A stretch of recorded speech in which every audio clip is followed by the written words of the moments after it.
This is the Why the Last Man podcast on TV Podcast Industries. This time we're talking about Why the Last Man, episode 7. My mother saw a monkey. A quick correction up front. I noticed throughout this episode that we were calling the former First Lady Norma instead of Marla Cunningham, and considering how wonderful the performance of Paris Jefferson is in this episode, we've said her name wrong multiple times throughout the episode. Really sorry about that. That doesn't normally happen, but just so you know, we are aware that we got her name wrong throughout the episode. Anyway, on with the podcast. They asked if we were followed. They wanted to know who you guys were. They wanted to know about AMP. They gave me toast. How many are there? A lot. Dozens, I don't know, 50, maybe more. Why'd they bring you here? They were having a meeting, I think. Like, what do we do about them meeting? Some of them are serving life sentences, so if they think we're a threat. What? You trailed off. They're gonna kill us. That's what she's saying. They are going to kill us. No, I don't know. I don't think so. No. Well, at least one of us will die ignorant.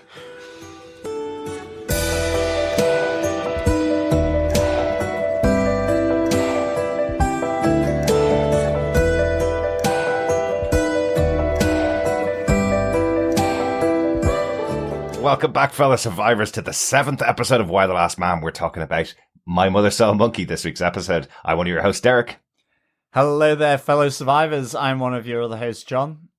I'm rounding out this group of double entendres. I am Chris. So it really does sound like the name of a porn film, doesn't it? My mother really saw a one. monkey. A really bad one. Well, it's like, yeah, the pizza man came and my mother saw a monkey, the double feature.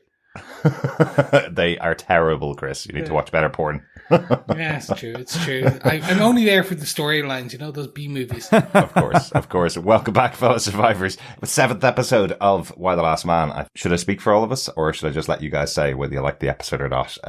I'll speak for all of us. I loved this episode. I know that for definite. How did you guys feel about it overall? Yeah, I really, really loved this episode. It's my favourite to date. Right. I think it was just spectacular. There were some performances in this that, gosh, I felt so sorry for them. It just the way Norma was portrayed was amazing. Absolutely. How about yourself, Chris? Surprisingly, this is my favourite episode of the season. And I say that knowing what we have had so far, from action senses or kind of storylines. This is just full of amazing performances, particularly some of the 355 scenes, and just even Yorick himself. But yeah, overall, just absolutely adored. Yeah, excellent episode. Excellent episode. Left a bit reeling by the end of this one, with everything that went on, and we will talk about it in full spoiler-filled detail. But if you aren't following the podcast, make sure you subscribe to it over at tvpodcastindustries.com, where you can subscribe to us on any podcast player you want to. You can also send us feedback on the series or any of the shows that we cover to feedback at tvpodcastindustries.com. But there's loads to discuss. Let's get into the episode. Once again, this show was based on the comic book series by Brian K. Vaughan and Pia Guerra. The showrunner for the show is Eliza Clark. This episode, again, was written by Olivia Purnell, who's written a number of episodes this season, and directed by Lauren Wokestein. Lauren Wokestein directed an episode of Cloak and Dagger in the past, so she's worked in the Marvel Universe. Great stuff. Loved that series. It was really good, wasn't it? And she also worked very closely on the series Queen Sugar from Ava DuVernay as well. So lots of good TV shows that Lauren Wokestein has worked on in the past. And as I say, I think you guys have already said your favorite episode of this season. Great work on this episode. Some fantastic moments that I'm sure we'll point out as we go on throughout the episode. Definitely. This really did have solid performances all the way through. Just loved literally every scene. It was just so well layered, and some great shots again from the director here, Lauren Wokestein. Really enjoyed one of them. I thought it was pretty iconic, to be honest. We obviously will be talking about that later on. John, do you want to tell us what they gave us with your synopsis for the episode? Sure. As Dr. Allison Mann, Yorick, Ampersand, and 355 make their way to San Francisco, Yorick ties himself in knots trying to show off his escapology abilities to Dr. Mann. But 355 falls asleep at the wheel and crashes the camper van into a tree. They are rescued by an armed group from a local town who lock up 355 and Dr. Mann, thinking Yorick was their captive. Yorick wakes up and over breakfast reveals that his companions were not kidnappers and that he has no explanation for his survival, but that he and Ampersand are the last creatures with the Y chromosome on the planet. The town residents are unimpressed, but let them stay until 355 heals. As they learn the citizens were formerly inhabitants of a women's prison, some of the residents have concerns that whoever is chasing Yorick will disrupt their new community. Meanwhile, at the Pentagon, the pursuers reveal to Regina Oliver and President Brown that she's convinced 355 was with a man and a monkey. Regina shares the ridiculous story with Kimberly and the First Lady, but the First Lady Norma quickly realizes that she saw the very same man and his monkey and was made to think it was a dream. Jennifer Brown, ruffled with the debrief from Regina and the soldiers, becomes distracted as she has an unexpected visitor when Yorick's ex-girlfriend Beth turns up at the Pentagon. After some food, a shower, and a peek inside the newly established government, Beth leaves, being grateful to have spent some time with someone else who loved Yorick. But after leaving the Pentagon, she returns to her van and reveals that it won't take much of a push for the collapse of the government. With the knowledge of Yorick and his monkey, Kimberly is enraged and hell-bent to bring down Jennifer Brown's administration, but she needs proof, and in God's name she will do all she can to get her hands on Yorick and reignite the human race. But with her daughter distracted and feelings of powerlessness and isolation, Norma begins to crumble. In her engulfing sadness, she commits suicide that will cause repercussions throughout the Pentagon and for Jennifer Brown's presidency. Oof. And as you mentioned, an amazing performance from Paris Jefferson, who plays Norma in this episode, and those final scenes, just amazing ending to the episode. Will we get into and talk about our top moments so that we can kind of get through everything that's happened in this episode? It's quite a lot, really. Chris, do you want to go first with your first point, your top moment from the episode? Sure, let's talk about Prison Break. No, not the original award-winning TV show. Let's talk about the Prison Break in this show. This is well, spoilers. This is a storyline ripped straight from the comics. And it was one that I did not think they'd do this early. Right. I don't know why. I assumed it might be a season 2 plotline. But they have done it. They have gone there, and it is always an interesting take. Like, what would happen to the incarcerated during an apocalypse? And it's something you have to start to wonder about. And this is always fun. Like, it is, well, okay, let's talk about the how they get there. The fantastic scene in the camper van. And just the 355's continued arrogance. Okay. It's a weird word, Chris. It is. Like, she knows she's pushing herself to beyond her limits. Mm-hmm. And yet, rather than ask for aid or help from her fellow survivors, her compatriots, her companions, her traveling, I was going to say, it is a quartet. It is, yeah. When you take in Ampersand. Mm-hmm. She's barreling. Everything is her own. She must do it by herself. And we do get a bit of redemption towards the end of this. But I talked about this last episode. They are trying to somewhat flip the script. That is, you feel sorry for Yorick now, and you question 355 a lot more. And this kind of begins to highlight that, in that it's, again, I'll use the word arrogance. There probably is a better term for it, but it's her arrogance here that essentially causes a car accident that leads to them being captured. Yeah, it's part of that. I probably wouldn't use the term arrogance for it. I think we talked about it at the end of the last episode, how hurt she is by the two people that she's putting her life on the line for. So she's not willing to trust them. You see it throughout this episode that she's not willing to trust either Dr. Mann or Yorick, even when she's had a rest. She's not willing to trust anything that they're doing.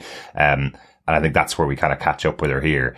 They're trying to kind of make friends with her again, but effectively it's like, no, you go sit in the back of the camper van, I'm driving. Don't even want to talk to you after everything that happened last week, effectively. Don't want to be involved with you. So, remember, again, she is also a special agent who was put into the field on her own, sometimes for very long periods of time, as we heard in the opening episode, as we got our introduction to 355. She has absolutely done everything on her own in the past and been slotted in undercover within certain environments that she's able to get herself out of. So maybe that is arrogance or just confidence in her abilities that she should be able to get through this. But we're talking, I think we're around day 72 or 73 now, since everything went down, and it feels like they haven't slept and haven't done any kind of rest periods at all. So of course that would be also playing on her. That's true. That is true. But it does lead to this fantastic scene. And okay, we won't talk about her scene. We can touch on that in a second. But just the queries you get, the question marks that are thrown up over your head as Dr. Mann comes out. There's a tied up, nearly dead Yorick. Ampersand is crying. And then you just get these random people pointing shotguns at her. Having forgotten a lot of the book, or sorry, not a lot of, I should say, forgetting outside of the main story beats and not kind of putting two and two together. I'm like, oh, what are they doing here? Oh, right. Okay. Like, I'm really interested. Let's see how this happens. Yeah. And you're like, you don't know. And next thing you know, Yorick wakes up naked and you're like, what the hell is going on? Absolutely. I have to give a big compliment to the director, Lara Wolkstein, for the opening scene with the camper van entering this area before it crashes into the tree. There's a sign on the side of the road that says, "Do not stop for hitchhikers." That's a very well-known sign around prisons. In case there's a breakout, you're not supposed to pick up hitchhikers because you could be picking up someone that broke out of prison. I didn't see the sign. A literal signpost for what you're going to see in the storyline, which I thought was really funny. It doesn't have a tag on it saying women's prison in the area or anything like that. It just literally says, "Do not pick up hitchhikers in this area." I love the signposting. Well done. That's really good. I think the other thing that I really liked, it's the aftermath, as you mentioned there, Chris, after the crash, and you see Alison Mann sort of checking things and sort of staggering out the back. But it's that shot. I just thought it was amazing where you just, you know, she's gone to check on 355 and it's because it's dark, there's a slight bit of mist. And you just see the lights in the distance coming, and then the camera walks round with her, I think, round the front, and the lights just get brighter and brighter and brighter until it's Alison Mann silhouetted against those lights, and then she kind of comes running back. You can see the odd gun and figure behind those lights. But I just thought that was like phenomenally good. Really sort of camera shots. I just thought it gave so much atmosphere. Yeah. It felt iconic with Alison Mann stood on her own, not knowing where 355 is. Yorick effectively passed out unconscious in the back. It was just really, really good. And who are these mysterious people that are, barely visible from their big spotlights and so on. So that was really, I just loved that shot. And I did really enjoy just the central conceit of him doing a magic trick in the back. And then, the women thinking that he was actually a hostage of Alison Mann and 355. I just thought that conceit was really nicely done. And they didn't drag it out either. It was explained away. Yorick got it when they said it. It led to some really good, dialogue, and I thought there was some great dialogue throughout this episode as well. But, he's explaining, well, I'm an escape artist, and you've just got one of the women saying, "Are you being funny?" And he goes, "No, jokes are funny." And it's just like, I love the interchange between him and this group of ladies and women over the breakfast table. I thought it was really sort of nicely played, and certainly the woman that kind of is with him through most of this episode that he wakes up naked next to. I mean, again, just his awkwardness of getting out, getting the 2 cushions and so on, trying to figure out where he is. Yeah. I think he's going to go running in with a trophy. But it's when he asks them, he goes, why did I wake up naked in bed next to her? Sonia. Next to Sonia. And she's kind of like, she goes, well, we needed to take your clothes off because they were bloody and dirty. And he goes, we? And she goes, well, it was just me. And she, I love the exchange with her because, she just goes, don't worry, it was no great honor. Yeah. And it's just then her look to like the people on the other side of the picnic table camera. And she kind of just does that little smile, shake of the head and sort of pulls out her tongue to say, there wasn't much down there. Why is he but it's that banter of like, what, there's no great honor in it. It wasn't like, it was horse material going on down there. So I just loved the expression and the, just the vibe that she gave off and the interaction with the people on the other side of the picnic table that you couldn't see their faces and you just got the sense that there was that sort of that exchange of glances, the sniggering, the sort of just saying, who do you think you are? And, again, like they're not particularly impressed that he's the last man.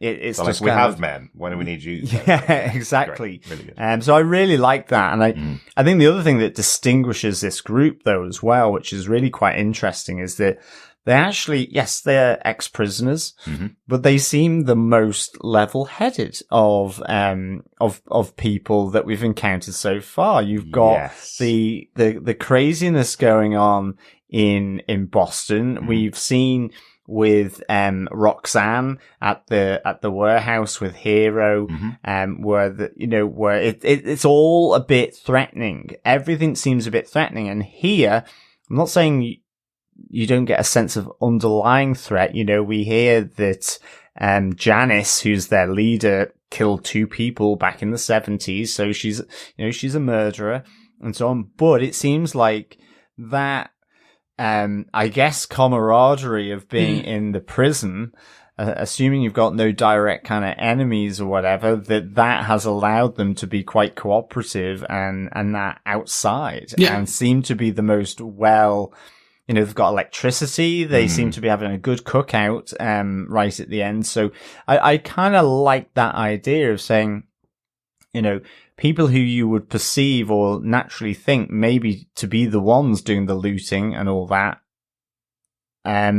really seem to be possibly the more level-headed at the moment. I like your qualifications in there, John. There seem to be possibly, there's at the moment, all in there. I know. And all really important because there is a very important scene at the end of this episode, where we have one of the ladies approaching the de facto leader, even though they say they don't have a leader, and telling her, obviously Yarrick and 355 and Dr. Mann were being chased, and if those people find us, they're going to start asking questions like maybe, what happened to the prison guards? And what happened to the people that used to populate this town that we're now living in, which are 2 really important questions for people that used to be inside a prison. So you're like, hang on a second. What did they do to the prison guards? No, exactly. That's the bit I love. That's the bit. Because you're led to believe this whole episode is like, the prisoners are sweet and nice too, and everything's great. And then they just drop that bomb right at the end. Yeah. And I can see so many people turn to each other on a couch and go, oh God, yeah. Exactly. And just that just kicks, it opens, it's essentially this barn door where you're like, oh, it's a really nice, the most function, as John said, it's the most functional society and group we've met so far. And then they just open this barn door. They don't even just put it open a crack. They just kick it down. And it's just like, oh. Yeah, no, I kind of, that's why I qualified. And I would slightly disagree to think that I think there's always a sense of underlying tension here when it's prisoners. And I mean, but what I think there's always that underlying threat. But, look after 355. They give her treatment. They actually, in a sense, do justice by, okay, it's the wrong end of the stick, but and they don't kill them. They lock them up, after thinking that actually they've captured Yorick and are holding him against his will. Mm-hmm. So there's a functionality there that you can recognize, which there isn't in some of the other places. Certainly not in Boston, which is effectively a running war between the government and the other factions in that city. Mm-hmm. But yes, there is still that underlying threat, but even that threat, I think, even with that comment from, that whilst I think Janice is the leader, that they will make the decision collectively and democratically. You hear Yorick say, well, what was the margin of the vote? And she said it was tight, but they've gone with it. And so you have her just expressing the concerns but what about our community that we've built, that it could be undone if these people are being sort of chased or followed. And I guess at least in terms of the prison and in terms of the community, the men would have died from the event. Absolutely. So I guess the question is who unlocked them from their cell, because would then the female prison guards do that? Probably not. So I guess maybe they were already out. They could have been exercising or, whatever it may have, whatever may have happened, and then they overcome them. So I'm not saying that it wasn't possibly brutal, but I think that's what I mean, is there is this underlying threat. But so far, it's like you can't really diss them for kind of treating their guests pretty well compared to how Roxanne has, Roxanne turned 4 people away. Yeah, absolutely. And in Boston, effectively, it was open warfare. Yeah. So look at the Pentagon. When President Brown goes out to address the crowds, there is essentially a full-on protest, and she says, "You're welcome to stay and protest." But I recommend that you go to the camps that we've set up for you. She's still trying to push them away. She's still trying to get them there. Yeah. And again, I'm certainly not going to spoil the storyline that's from the comic books or whatever way it's going to go in the future, but I do like that underlining of, maybe you haven't asked that question about these lovely women that have set up this utopian community. I think even Yorick describes it as, where they all vote on everything and everything's going there. They ask the question at the end of the episode. So there is that tension, with them when we get into the next episode. 355 never forgets. We hear a number of times 355 realizing that this is a group of former female prisoners and being on her guard throughout the episode. Yeah, exactly. Which I really like. But I also have to say there is Janice's line back to Don, who says that to her. Janice's line is, "We could tell them the truth," and Don goes, "Well, when's the truth ever worked out for people like us before?" So it's just throwing some shadow on top of the possibility that these are a happy community, a happy utopian community, which is what I like about this show. It's what I like about the comic books, that we don't know until it's delivered to us exactly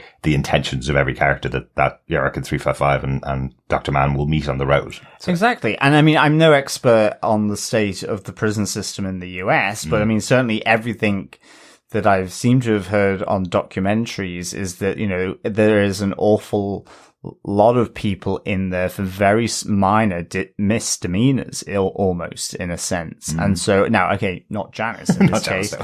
She kills someone, but it's an interesting kind of idea that, maybe there is quite a number of injustices where people from that prison, and that's why in themselves they're quite have a sense of justice to other people and why they bring them in. But I just think it's really interesting, that dynamic.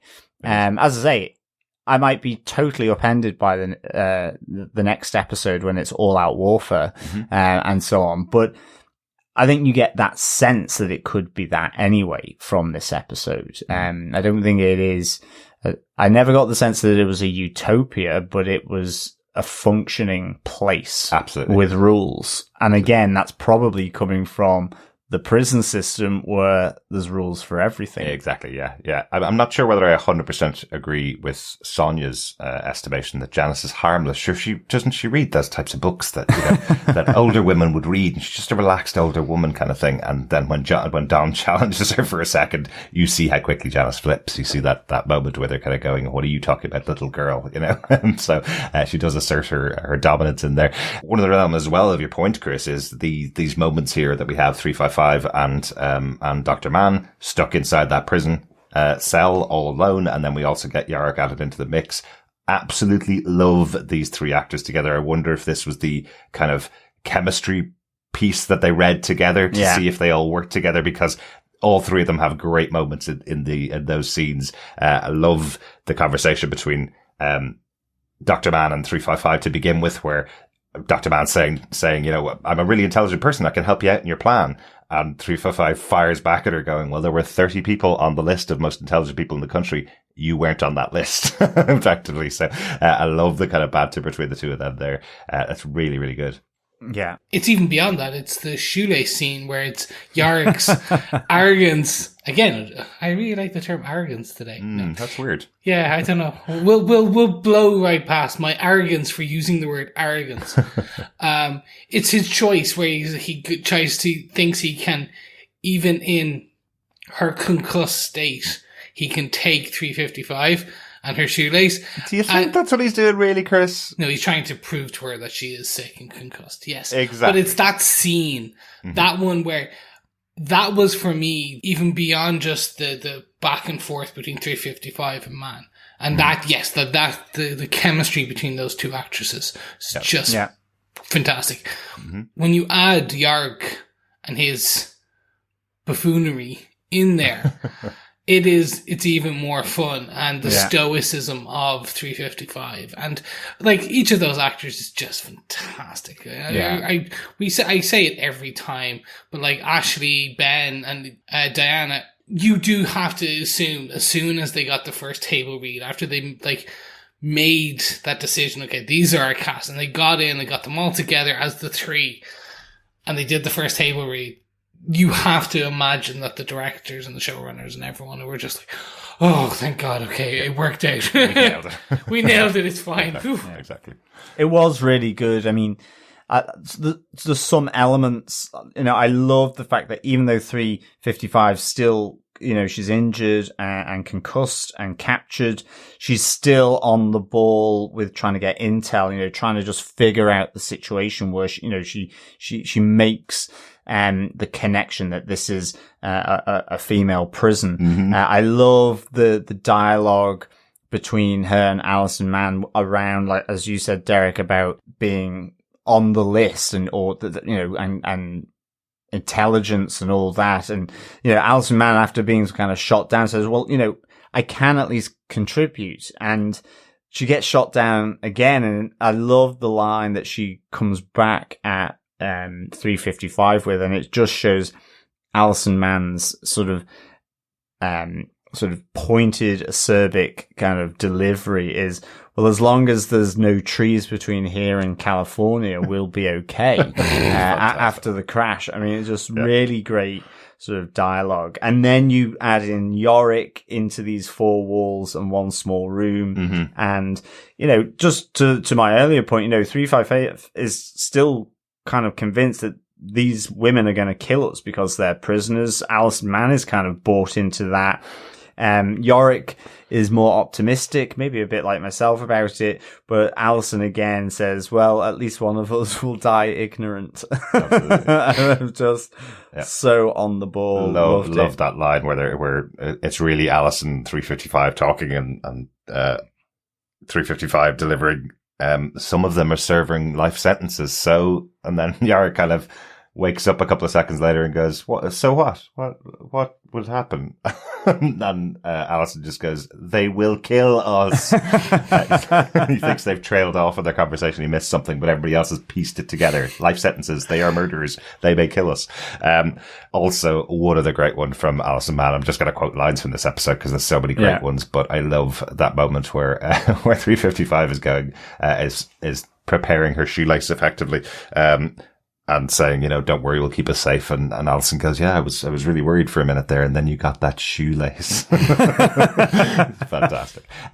Little extra chemistry moment also between 355 and Alison Mann, and when Alison's taking care of 355's wounds. Mm-hmm. Yeah, that's interesting to see this early on in the show as well, isn't it? Yes. I did not.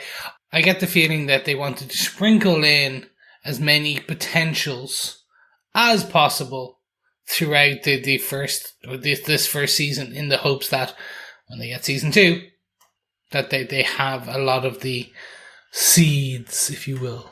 I think it just works really well as well, because 355, we know nothing about her past. We learn a little bit in this episode about her past, but we know nothing about her personal life outside of what we've seen. We saw in that first episode, thought that was her boyfriend that she was with. It turned out to be a mission that she was on. So we don't really know anything about her history. I like even when Alison's kind of prodding her a little bit, kind of going, do you have a husband at home? Do you have a wife? Yeah. And we don't get an answer from 355. She just kind of smiles and nods, or smiles and laughs kind of thing. But I like that we're still not getting more. She's still not an open book this far into the series as well. So that moment plays out as it does, and 355 pushes her away and then goes, oh, like, as in, no offense, like, I'm just take care of the wounds myself kind of thing, I like that. I'll close it up with perhaps the best part. Even as 355 slips away into unconsciousness with her medicated state, she tells Yarick, don't trust that woman, and falls asleep. So it's going to be fun to see how they progress this storyline in the next episode. Yeah. What they do.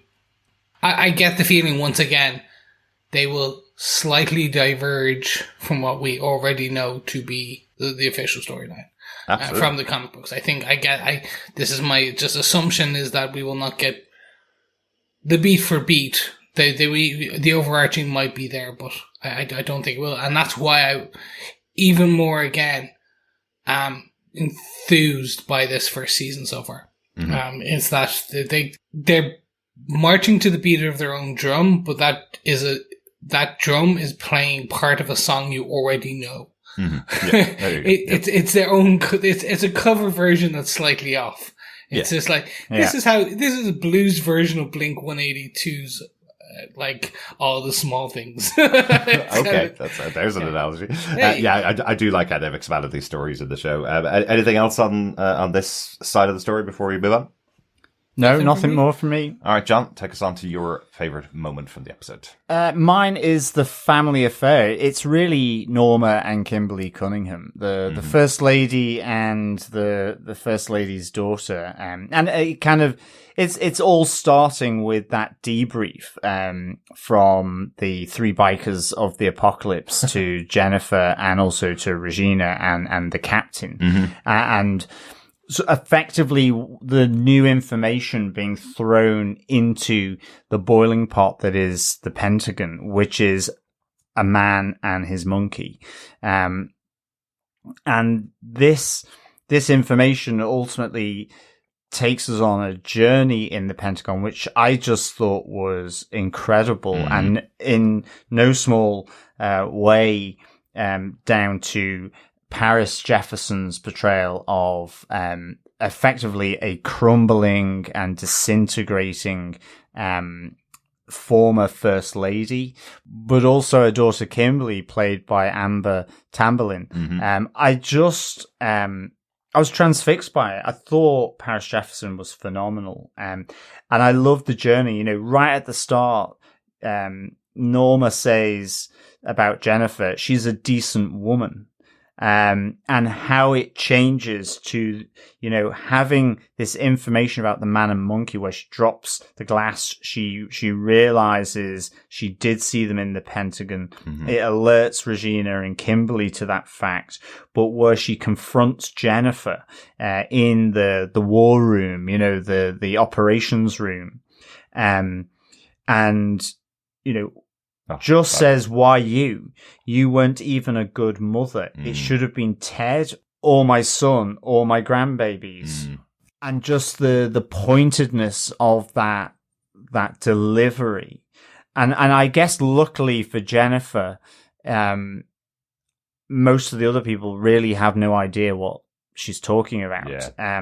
Because it's so pointed, so directed and focused, her anger at Jennifer for making her feel as though she's going crazy, because she's going crazy being cooped up in the 5 walls of the Pentagon, let alone, Very good job. so, and we've seen that, like there's just this wonderful vacant stare that Paris Jefferson does with her eyes. But, so it goes from this delivery of anger to kind of, hurt when she realizes that she's not even been involved with things that have happened around the family's sort of properties or their life. About, she wants to go off and be pioneer women again at one of the houses out in the countryside, with orchards and all that, and it's gone. It was taken out by a burst dam. The whole town,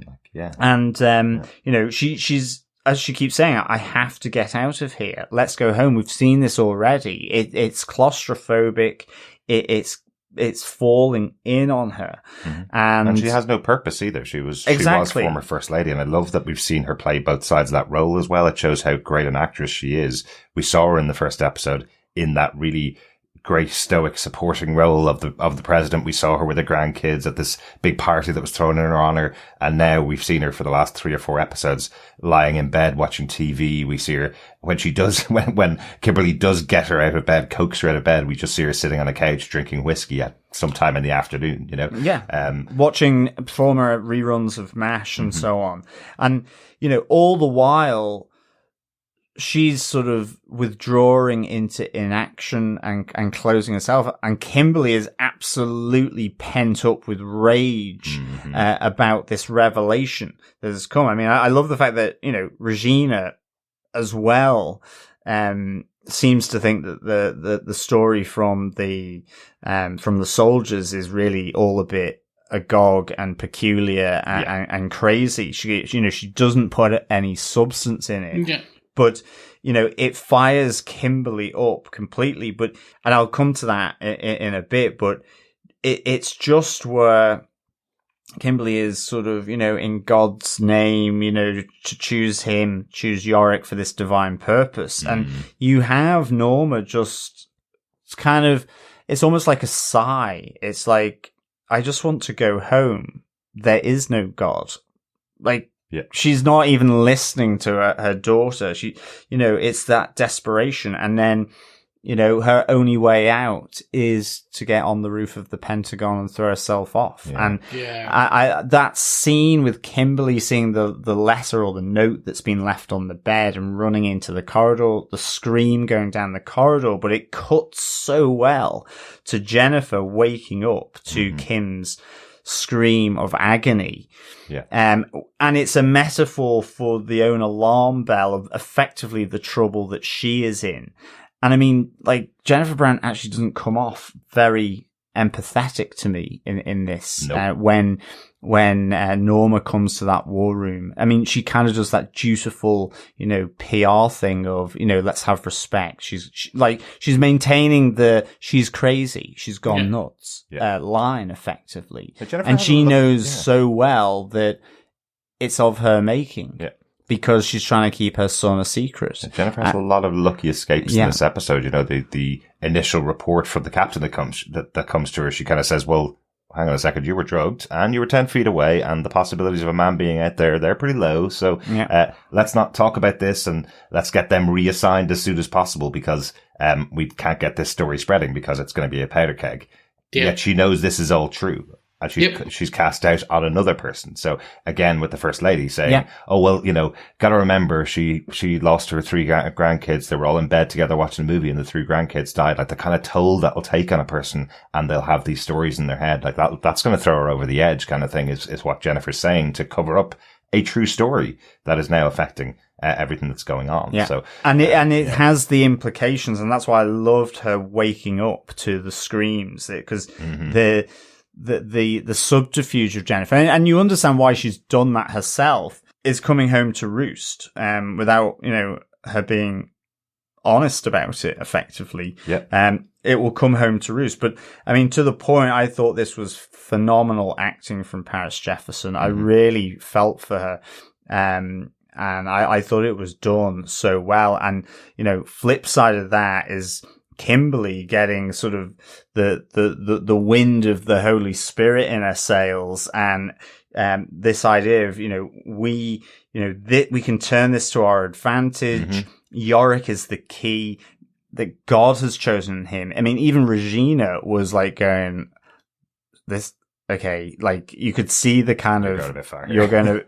you're getting a little sort of, evangelical at this point, you know, that God has chosen him for this divine purpose. Yeah. It's really interesting. And this is probably my own preconception, but it's the, you know, last week's episode, we see Kimberly with Christine saying, you know, Christians are misunderstood. We're very understanding and very open. And she gets this zealous zeal, I guess, for finding Yorick. To tear down Jennifer's administration, show that it's bad at the center, because they're not wanting to, you know, reignite, bring the world back from the loss of all these men, through I guess the central sperm bank in this story, which is Yorick. So it's that flip where she isn't being understanding about what Jennifer did, even though I didn't necessarily kind of side with Jennifer in this idea. You know the reason for doing it. Kimberly is now, so you can see she is driven by emotion, and certainly with the death of her mum now.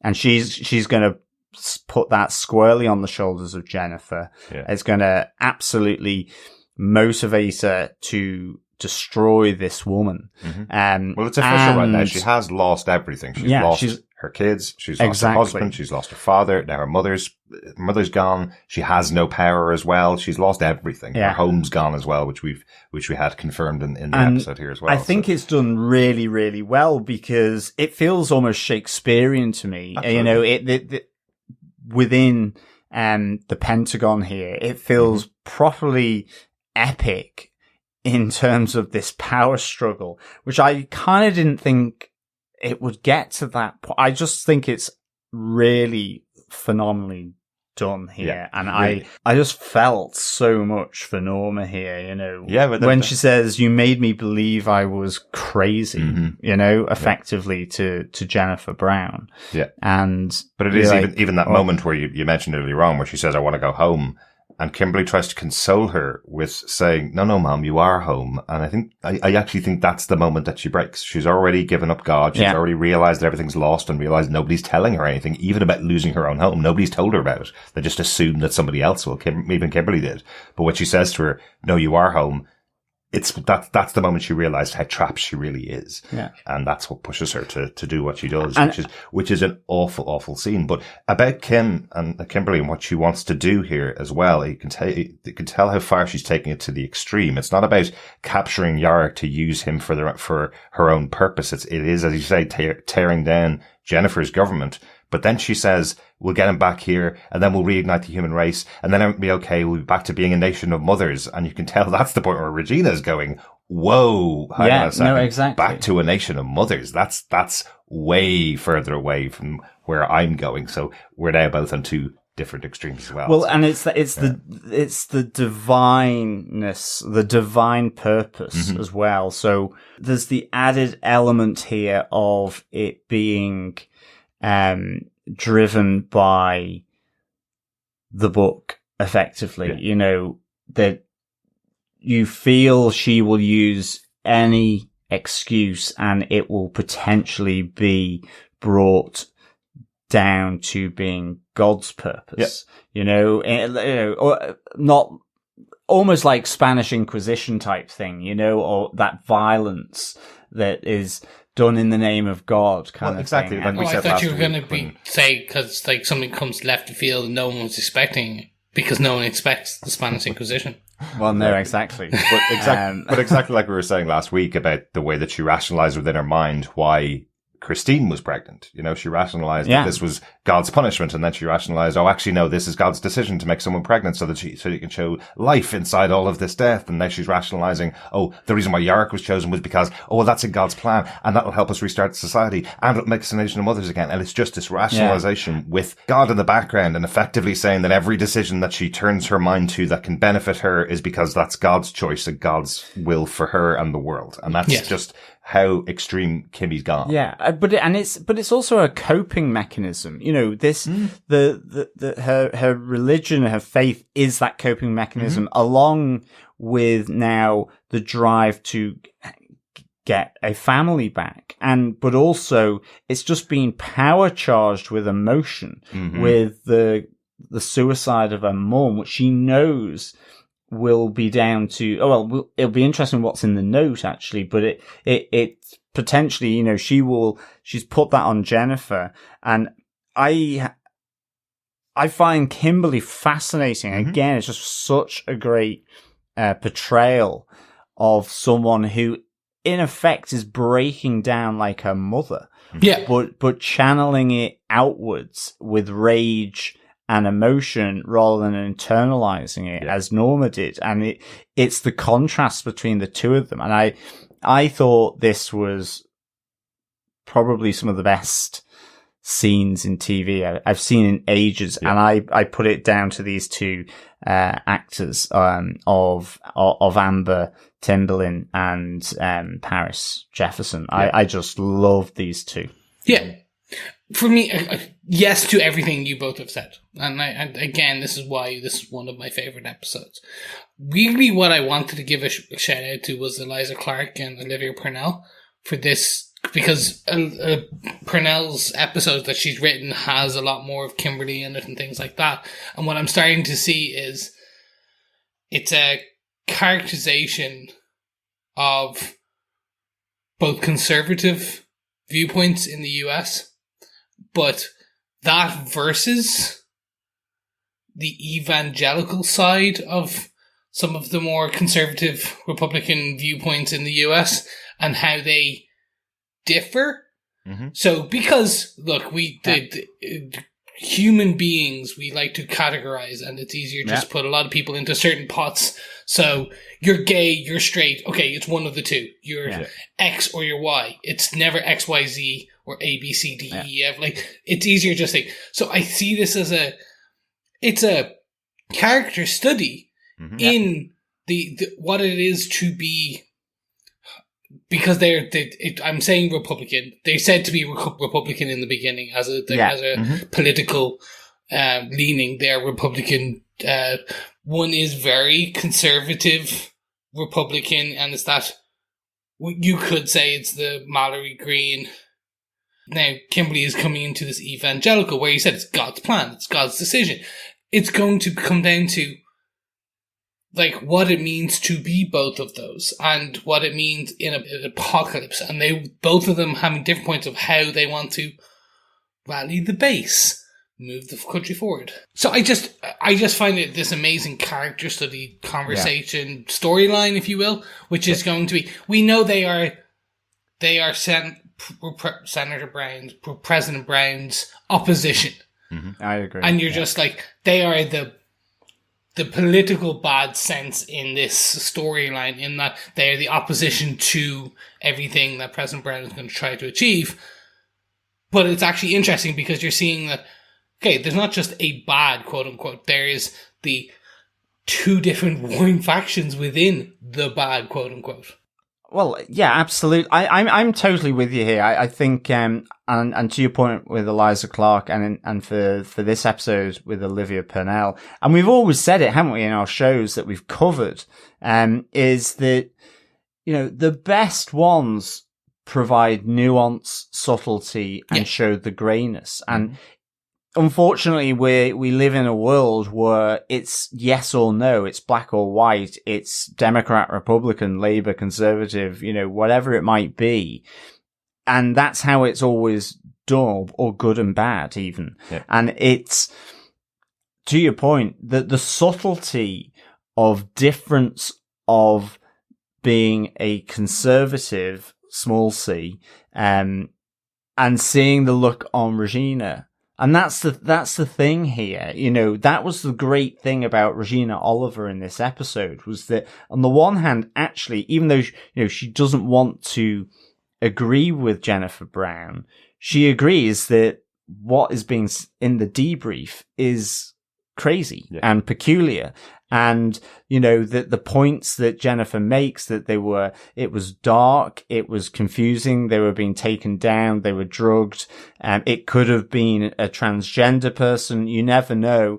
There was a monkey on the guy's back, that it sounds crazy. And so she actually agrees with Jennifer's assessment of their debrief.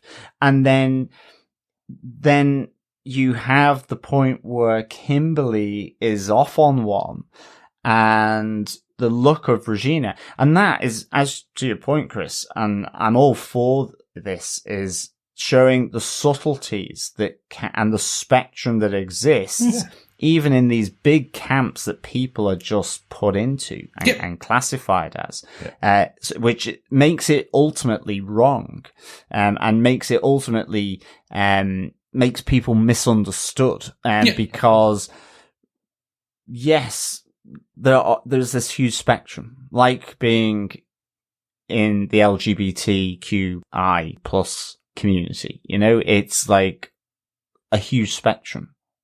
Absolutely. So absolutely. I love that the showrunners are doing that. Yeah. It's the spectrum of how the prison ladies are portrayed here as at one level being actually, they might still be able to gut you with a knife at the end of it, but there's a level of humanity about them because they've had a doctor look at 355, and they've fed Yorick, and they've fed the three of them. Got toast. The world is not black and white; it is 50 Shades of Grey. Well, yeah. But also they did talk about that before as well. We heard Regina Oliver say last week, I'm a conservative and I'm a feminist, but feminists seem to think that doesn't belong to conservatives. These are the nuances. When you turn it into, you can only be one political party or another political party, you're going to have huge amounts of variations between that. That's just simple choices in your life. Which political party you follow doesn't determine everything else about you as a person. So I love that they're able to explore that in the show. They're not putting it down as this is a bad guy, this is a good guy. This is just the people who are left in this world and their stories. So and that's what makes this show interesting. And that's what should make every TV show interesting. If you're going to do 10 episodes of a TV show, justify why it's longer than 2 hours, right? Spend time with the characters, get to know them, get to know the nuances and the differences about them. And I think they're doing such a good job in the show. Yeah. I've got one final moment to call out from this, from your point, John, that I really liked. I just want to make sure it's mentioned. I've said about Kimmy being very extreme in what she thinks she can do with having Yorick back. There's an earlier moment that this is called out as well, where she says, I'm going to see my children again. Yeah.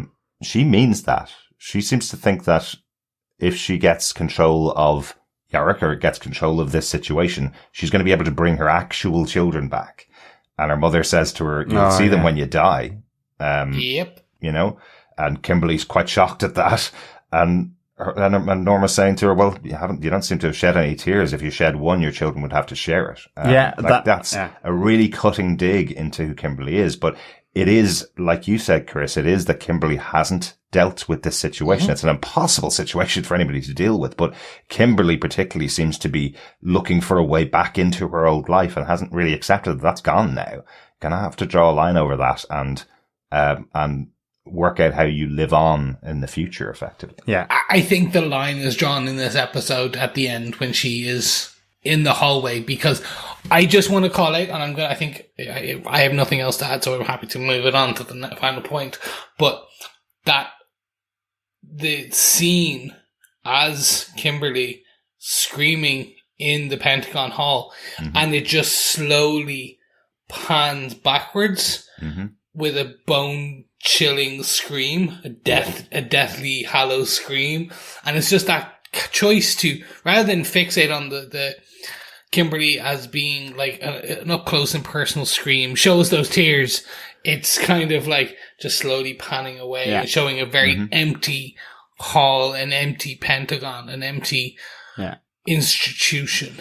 Definitely. And I think the choice to cut to Jennifer being startled and waking up is Fantastic. genius. It's Not really an good. entirely empty hallway though, Chris. Christine is coming up to console her. So remember, Kimmy has been trying to get very close to Christine for the last few episodes. I think this might be something that will bind the two of them together. Okay, going yeah. forward. I think I'm almost sure that that's Christine that's coming up behind her. Same haircut, same dress that she was wearing throughout the episode. So I think this might be a little moment that will bond the two of them together. So Interesting. that'll be interesting to see. Remember, the only other person in the Pentagon that knows that Yarick is alive is Christine, and now Kimmy has that information. So maybe she'll get confirmation from Christine as well. So that'll be quite interesting. I thought that was great, but it was a fantastically shot scene. Yeah. You're totally right. Anything else from me to add on that point, John, before we close? No, that's it from me. Right. I went third. So that means I've got the final big storyline from the episode. Beth is back. From Australia. She never went to Australia, Chris. We knew that. But she did in the comics. And we were wondering how they were going to incorporate her back into the show. We knew since she was in the US in that opening episode where Yarick proposed to her stupidly, and he got rightfully broken up with by Beth. We have her now coming back and going into the Pentagon. And basically, it was really interesting, I thought, because now Beth is not a character that you can trust, because she's saying quite a lot of the things you would expect Beth, the former fiance of, or the former girlfriend, at least, of Yarick, saying all the right things to Jennifer, all the nice things, all the, all of these ideas that she was in love with Yarick, and she couldn't go back to the apartment because he was dead and she couldn't see him that way, and she just wanted to speak to somebody else that loved Yarick. And what you find out is actually what she was trying to do was get a sneaky peek at this actual government that's in here. We know from previous episodes, particularly the one set in Boston, we know that there's a lot of resentment out there for Jennifer Brown as president, and a lot of anti-government sentiment out there. A lot of people blaming the government for what happened and why they've ended off in this situation. So, really interesting to see Beth using her connection with Jennifer to get inside and get a sneaky peek about what's inside. And again, interesting to see her description of it, saying it's like I went into a time machine. Everything's working in there. They have water and food and showers and electricity. Everything's perfectly fine inside. They don't see what it's really like on the outside, effectively. So that's a significant change for Beth, that she's potentially, they're keeping it kind of vague, but I'm guessing you're supposed to read into it that she sided with the anti-government parties or the anti-government organizations, effectively, and she's saying, give it a kick and that entire government will collapse. And she has a really quick way in there because she's already been told by Jennifer she wants anything at all, just come back and she'll be let in, no problem. Yeah. I mean, the other thing as well, I think Jennifer, incredibly lucky, probably just still being cagey that she doesn't, they have a lot of conversation about Yarick and their relationship, and obviously Jennifer is finding out for the first time certain other things, that she didn't accept the proposal for marriage and all that. But even despite that, even though there is that pretense of closeness between them, you can have anything you want, have a shower, here's the bears, we'll feed you, and so on. That Jennifer doesn't have it within her to be able to trust the news that Yarick is alive with Beth. And that ultimately is a very smart move by accident for Jennifer, because of the fact that if she had, that would now be in the hands of this group. Exactly. Whatever and whoever that group is and what they're about. But obviously, the fall of the government is possibly on their agenda, given what Beth said. It's interesting because, just because this is really the second time we've seen Beth, the whole interaction, and maybe it was because Jennifer didn't open up about Yarick to her, then suddenly did feel cold. It felt like I can't really I'm not necessarily overjoyed to see Beth there. And then when she decided to leave, it was like, oh, okay, that's really weird. And then you see her getting into the back of the van and the ulterior motives, and you kind of go, that's probably just really damn fine acting, to be honest. That is that is the feeling that you're getting from her, because that's the whole point, really. To me, Beth is the calculated cold person. And I guess now it's even more so because it's calculated for survival, or it's another power, sort of center of power in this world. Yeah. Just so happens to be outside of the walls. Again, she's been out in the world 2.5 months now. And is walking into her ex-boyfriend's mother's house, effectively, which is now the Pentagon, and she's the leader of the free world, let's say. Again, so there's definitely going to be some standoffishness there, but there was a specific decision made by Jennifer here as well. It wasn't just that she refrained from telling her that Yarick is alive. She's asked by Beth, how did you find Yarick? And she said, oh, same as everybody else, I found his license. So she has effectively said to him, I'm confirming to you my son's dead, just the same way as so many other people who didn't find the body. We found a license. He's dead. That's what she said to him. Do you think she made that decision to deal with the question that way because Beth said we didn't get engaged? Jennifer thought that Yarick had proposed to Beth, effectively, and Beth says to him, I refused. And there is a kind of I think that's the moment there's a little bit of a twist, and Jennifer kind of going, oh, hang on a second. You're not really my daughter. You're not my potential daughter-in-law who lost her fiance. You're a person that turned him down. You know, I don't know. She does console Beth. Yeah, I actually quite like that she said, well, that's your choice. Mm-hmm. But at the same, I thought that was really good of Jennifer to do. I think, though, it's as well when she's saying, it was the fact that he was alone when he died that Jennifer's like going, yeah, you left him, and even though he is alive, it's that the alternative could have been as she describes. Right. And I think that must put a little bit of a different twist on their relationship. Luckily, again, a very lucky decision from Jennifer, considering everything else that she's gotten away with in this episode. But I just thought it was really important to mention the return of Beth in the episode as well. Oh, 100%. And for me, one of the most interesting parts is when the jacket is offered. Mm-hmm. I can't wear that. I can't take that. Why? And then she points to the seal. I can't take this. Exactly. So it kind of confirms to Jennifer probably that she was probably right to keep that information away. Exactly. Of course, she's going to go back outside. There's thousands of people outside the Pentagon, as we mentioned earlier on, who have been raging against the system for the last 2 months, effectively. So, of course, you probably don't want to be walking outside with any kind of presidential seal on you. You'll get attacked. You can take the seal off, though. I was like, that's a stitch on. Come on. Yeah. Pick it off. Exactly. Here, we'll just get you a bit of scissors. Done. You're fine. For me, this is an interesting one. Very interested to see where they go with this, what they do with this. Because again, completely different in the comic books. Exactly. They don't meet each other at all. They in the early parts of those comic books, the initial conversation that's had with them where he proposes to her is over Skype. There's no connection between the two of them, just that Yarick's looking for his fiance, and that's it. So really good that she's been brought into this storyline in the US. Definitely. Yeah. I think that's it for my point. Just wanted to cover that one off. Any notes, anything else that we want to talk about before we close out the episode, guys? None from me. No. No, nothing here. All right, just one last one because we missed it earlier on.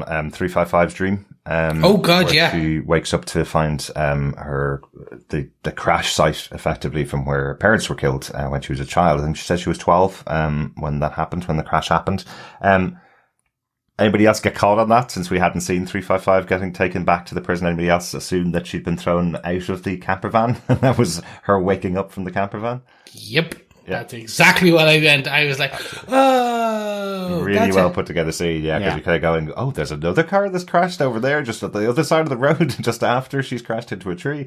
But as soon as I saw the necklace, because it's the one around her neck, that I realized, okay, it's a dream. Or must be her mother's necklace. Yeah. The interesting part is they are sprinkling in more of 355's history. Exactly. Earlier on, and what I'm way more interested. It's just more because I love National Treasure and all of the US crazy conspiratorial mystery groups when they start talking about the Culper ring. and how they get to that one. I'm like, ooh, it's going to be interesting. I'm 100% they're going to change the origin of the Culper ring. But let's see. Yeah, it'll be interesting to see that in the future episodes. Just again, another great moment from the episode, and really well filmed. Because I was kind of going, wow, she got thrown all the way out of the car, going in and saving Yorick and Dr. Mann from these people that have captured them or something like that. But it turns out to be another dream. Really interested to see inside the mind of 355 and what she's going through. I think that's it for the episode. Overall, we've kind of already said our overall thoughts of the episode, but anything else to add about overall thoughts from the episode, John? No, this was my favourite of the series so far. I'd give it 5 strategically placed cushions out of 5. I just loved this. I mean, I can't reiterate it enough, from Norma, the former First Lady, to Kimberly Cunningham, even, to Janice, the leader of the former prison ladies. I really, really enjoyed all the performances here, and also, the continuation of the central ones with Allison, 355, and Yorick. It was just so good. 5 strategically placed cushions out of 5. Excellent. How about yourself, Chris? Anything else to add? I'll double that 5 and make it 10. 10 out of 5. Yes, 100%. 10 out of 5. For me, this is my favorite in... I've discussed it. I over the last couple of ones, I've been up and down, and they've been it's going faster and it's too slow in parts, and overall, this for me has reignited what I believe to be the crux of what is Y: The Last Man as a comic book, and a narrative story. And I think this has been, you put it best, this is why they did it. They did a TV show and not a 2-hour movie. Like, they're able to go into these nuances and this character development and growth and tell some of these stories. And they are walking to a beat of their own drum, their own song, and I'm here for it. Yeah, absolutely. And just to point out, we had 3 points there to talk about in the episode. Our first point in the 4 prisoners of the ladies' prison. That's the comic book story that they took. But the other 2 major points in the episode aren't from the comic books. Those are completely from the TV. Beth is an Australian comic books, and there isn't that machination. There's no Virginia Oliver that I'm aware of as a major character in the comic books, and there's no Kimberly, and there's none of her family story is in there at all. So this is all created for the TV, and all really, really good. Loved this episode. I love that they have such great writers on board that are able to take this and turn it into such a great storyline. And we've got 3 more episodes left to go. Excellent stuff. Exactly. Excellent. Let's have a check-in with our wonderful fellow survivors. Let's go on to some feedback. First up, over on Facebook on last week's episode, Dr. Bob Phillips says, Women in Black and the Church of the Latter-day Musicians was a spooky and beautiful opening. The Walmart warriors, Amazons, feel like the hardest edge this world can get to. They aren't wrong in lots of what they said, but that baptism, maybe a step or 1,000 too far. Yorick is nothing but a liability. A well-meaning one, but a liability. I think that is Yorick spot on. Absolutely. I think he's just this sort of lovable liability. Yeah. It's a really unfortunate, isn't it? Because you can't drop him off somewhere. If you had somebody else that you were traveling the country with and they were a liability, you're just going to go, right, you just stay there. I'll continue on with this mission. But the mission is him as well. So that's the big problem with him being a liability, isn't it? Thanks so much, Dr. Bob. Yeah, thanks, Bob. Yes. Over on Twitter, we got some feedback from Kevin Grogu's Broseph, who goes by the handle @LovesWars, who had this to say: I love all of your podcasts. Great fun coverage of a great show. This might be a bit off topic, but I've been wanting to say this ever since your coverage of Y: The Last Man started. I want to tip my hat to the new intro and outro music for this podcast. It's your best yet. Derek, do you want to tell them about the intro and outro?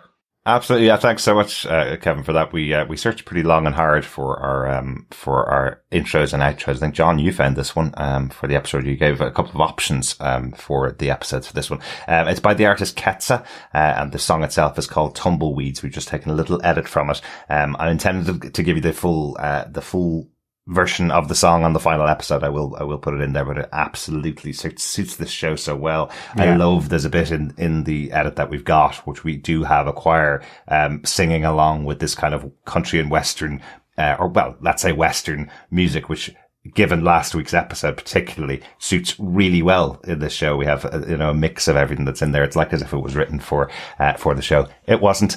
So huge thank you to Ketsa for the song. Yeah, absolutely. And thanks very much, Kevin, for your feedback. Yeah, thanks, Kevin. Yes, we are a big fan of your brother. Grogu from Grogu. Mandalorian, yes. We also got some feedback from Victor Von Doom over on email, who says, "Greetings, survivors. This series hits harder with each episode. The former inmates have a little more compassion and composure than others we have met so far. What was Y thinking, challenging 355? He seems to never learn. Does Sonya have designs on Y? Mm-hmm. Regina and Kim have what they need to challenge Jennifer, but with the First Lady's tragic death, it may become a bit more complicated.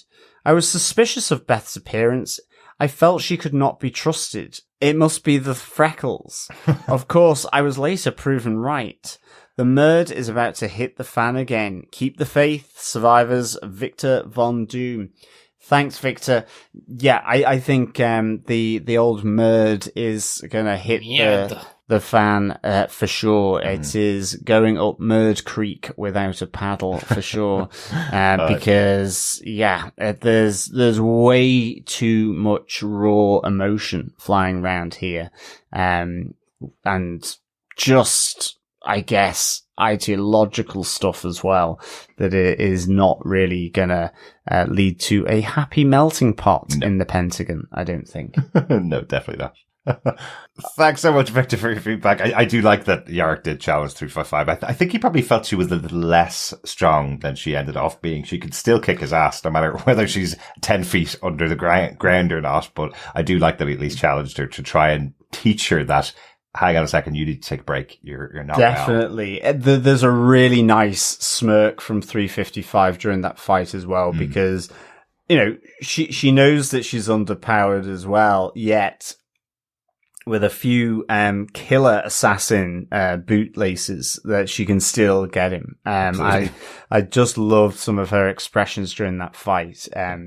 She was just both like proud of the fact that she could do it and was smirking at him, egging him on, but also knowing that she was sort of powered down from the concussion. It was really, and the kind of the strain of certain things, and obviously to the extent that she throws up at the end. Mm-hmm. Absolutely. That's a funny little ending, and I love that it just happened just before Sonya turned the key to come into the room as well. Great stuff. Thanks very much, Victor. We also have an email in from Christina, who said, "Hiya, been enjoying your commentary on one of my favorite comics. Y has a special place in my heart. I'm a huge black female comic nerd, but this is the first comic that had someone that looked like me as a primary and important character. I devoured a world that not only was fascinating, but placed a black female character as the antagonist. Did you catch the 355's card? Was the Queen of Hearts when Yarick did his card trick? I am really worried about Jennifer. She is being surrounded on all sides, leading me to believe she will fail. Or she will need to become far more brutal than she is currently being. Hearing they almost set a guard on fire is a premonition of what I feel is coming. And gaslighting the military that will feel the most offended at the loss of the two pilots, more so than anyone outside of the gates, as Regina believes. Then there's Kimmy, who certainly will try to spin her mother's suicide as Jennifer's gaslighting of her. I've watched enough seasons of Scandal to know that a familial death works in a politician's favour. This will give her persuasive clout in some fashion, especially since there's an election coming. If the rebels attack the Pentagon, the military and Fearful will want Regina's vengeful reasoning of the situation. Jennifer will never lead them to Yarick. How crazy did Kimmy appear in that scene about how Yarick is God's plan and she will make everyone a nation of mothers again? Just reminds us some cults existed long before the emerging ones and have a history of violence to justify their rhetoric. I wonder how much Regina is swallowing this. I felt as if Kim wasn't taking hints from her mother that Regina's a nut job, but maybe Marla realised her daughter has slid in that direction as well, as it's the last straw that broke her before she couldn't live anymore. 355 beating up Yarick and Man slapping him for antagonising her was hilarious, but what is subtly done is her acquiescence to their desired agency. She allows Man to speak when she told her she would do the talking once a member arrived. She allowed Yarick's judgment on staying to play out as he accepted their offer. She kept saying she was fine, but once it was clear she wasn't, she allowed her feistily to be taken care of, though she promises it will never ever happen again. Can't wait to see what happens with these new changes. Beth better not have anything to do with anything happening to Jennifer, and if so, how will that affect the story going forward? Christina from Black Girl Couch Reviews. Thanks so much, Christina. Really good to hear your thoughts on the episode. You had some really good points there, particularly on 355 and allowing them to kind of take care of her without actually saying she's allowing them to take care of her. You see that moment when she's saying, when she's finally being led out of the cell, she's falling backwards, but not allowing Yarick to touch her at all, but eventually allows Man to come in beside her and kind of hold her up, because they've had that fight, but she's acquiescing, like that phrase, she's acquiescing to the idea that Yarick can make some decisions and Man can actually speak and deal with this situation because she's not feeling well. Yeah. But this is the last time it'll ever happen. And Christina, to your point, there was that really fantastic scene where Kim is praying, Norma's just been told like they have no house to go back to because it was destroyed in the flood. And just her face, this vacant stare, looking out, and where she, admits to her own daughter, who is praying in front of her that there is no God. I just thought that was really such a fantastic scene. And as you say, it's that realization that maybe Kimmy, with everything that's happened, has slid in a direction that really she can't any longer recognize from everything that's happened. It's like the mother and daughter have moved in opposite directions. So interesting really good that Kimmy may spin that to her side. Oh, absolutely. As well. We heard from Regina Oliver in the last episode that she thinks she may not be able to win against Jennifer because Jennifer has tragedy on her side from losing her husband, her son, her daughter, and her daughter, whereas Regina didn't lose anybody because she wasn't married and didn't have kids, we suspect. So interestingly, she may have tragedy on her side because of Kimmy and the loss of her mother. Yeah. So Kim's scream of agony is Jennifer's alarm bell. Yeah, absolutely. It really is. Absolutely. Thanks so much, Christina, for your feedback, and thanks so much for listening to the podcast. Yeah. Thanks, Christina. Really great to get your feedback in. Thank you, Christina. Now, finally, we have a voicemail that was sent in to feedback at TV Podcast Industries, where you can send any email or a voicemail, much like Steve Brown did. Take it away, Steve. All right, here we go. Why the Last Man, episode 7. So I guess he's still practicing his escapology, and it's like it's important that you believe that. Oh, that was sudden. I did not see that coming. Crashing the truck. Whoa. Okay, I lost track with this. I may have to rewatch the last episode again. Right, these are the soldiers that were... Yeah, now I remember. Hey, why is he waking up naked in this bed in this strange place? Jokes are funny. You're funny, Yorick. Okay, so they're being held captive. Dr. Mann and 355. She just had this dream of, looks like probably a crash from her younger flashback. Okay, Dr. Mann, we have now established that you're not very perceptive as far as firearms goes and people. Oh, so 355 has figured out they're at a women's prison. Interesting. Okay, I don't think that Kimberly's mom is buying all of this or buying into it. I know Kim wants to usurp the presidency by finding Yorick, and I don't know. It's political. Is there anything to know? I'd love someone to blame. Yeah, great lines right there. Okay, I just figured out this is Beth with the president here. Okay, I don't know why I didn't figure that out before. No, I hope that's not a foreshadowing line. That of course not. No one can get in. It's the Pentagon. Interesting. I don't know if that's true or not. Lynchburg underwater? Crazy. Is she not going to tell her that Yorick is alive? Maybe not. I can see how the truth in this situation might not work out well. Oh, that's rough. And Kimberly figured it out. Okay, I don't know who this group is that Beth has hooked up with, but it is nice that after they show a suicide, they give the suicide prevention hotline. All right, can't wait to talk to you. Hear what you guys say about this one. Thanks so much, Steve. Yeah, interestingly enough, depending on where you watched it, what country, what feed, a lot of the episodes had a suicide prevention hotline or suicide awareness hotline or help hotline, depending on where it had that right at the end, which was really nice. Mm-hmm. Yeah, really important. It's a massively difficult subject to deal with, especially in a show like this. It's obviously a drama. It's not real life, but these things that they're dealing with in the show and how real they all are being treated. I'm sure a lot of people are identifying with what's being discussed on the show as well. So important to have that there. Really good to hear your feedback. I love hearing your live Steves as we get a real reaction from you on some of the characters and some of the moments of the episode. Steve, really good. Yeah, thanks, Steve, for the old live Steve. Great stuff. Loving it. Again, thanks so much to our fellow survivors for all the feedback, whether it's from email, Facebook, or by voice. It really is appreciated. Just a reminder that you can head on over to Facebook at facebook.com/groups/TV Podcast Industries. We're on Twitter at TV Pod Industries. And of course, trusted email at feedback@tvpodcastindustries.com. And of course, we are also over on Patreon at patreon.com/TV Podcast Industries and on Buy Me a Coffee at buymeacoffee.com/TVPI, where you can support us in any which way you wish to. And of course, most importantly, you can support us by subscribing to the podcast and sharing the podcast, because yes, as we say, sharing the podcast is sharing the love. Absolutely. And if you'd like to leave us a review, you can leave a review for us over on Apple Podcasts or anywhere you can leave a review on podcasts. We don't get very many reviews for the podcast, but we know you're out there.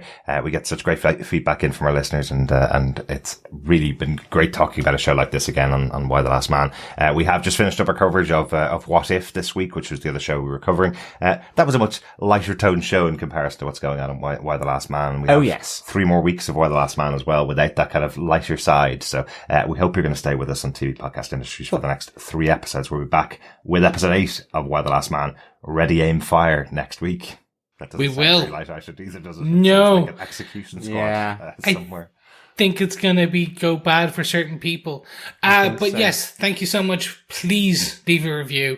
It does help us. Please support us anyway, which you can. Tell your mother, tell your granny, tell your sister, tell your auntie, because there's no men left in this world.